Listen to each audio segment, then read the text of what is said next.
اب ایک بندہ ہے وہ سنسیئرٹی کے ساتھ اپنا سارا کا سارا وقت جو ہے وہ اللہ کے ساتھ لگا دیتا ہے، اور دوسری طرف دیکھیں ایک انسان ہے سحری کے ٹائم کا سویا ہوا ہے، وہ افطاری ٹائم جا کے اٹھتا ہے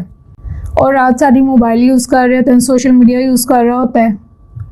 اب پرسنٹیج دیکھتے ہیں کہ کس کی زیادہ ہے، ایک وہ انسان جو عبادت میں ٹائم گزار رہا ہے، اور دوسرا وہ انسان جو ٹی وی بھی دیکھ رہا ہے، جھوٹ بھی بول رہا ہے، غیبت بھی کر رہا ہے، اور دوسرا انسان وہ ہے جو اپنے نفس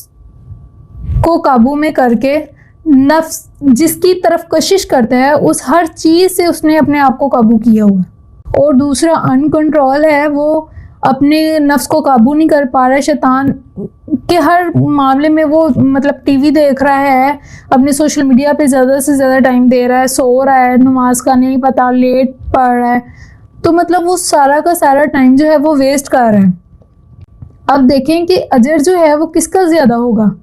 اب جو ٹوٹلی سکسیڈ ہو رہا ہے، ٹوٹلی ٹائم جو ہے وہ اپنے اللہ کو دے رہا ہے، اب اس کا اجر سب سے زیادہ ہوگا یا جو ٹائم ویسٹ کر رہا ہے اس کا ہوگا۔ اب آہستہ آہستہ دیکھیں پرسنٹیج تو اس کی ہوگی نا زیادہ، جس کی خالص نیت جو ہے وہ اللہ کی طرف ہے، جس کا رجوع جو ہے وہ زیادہ اللہ کی طرف ہے۔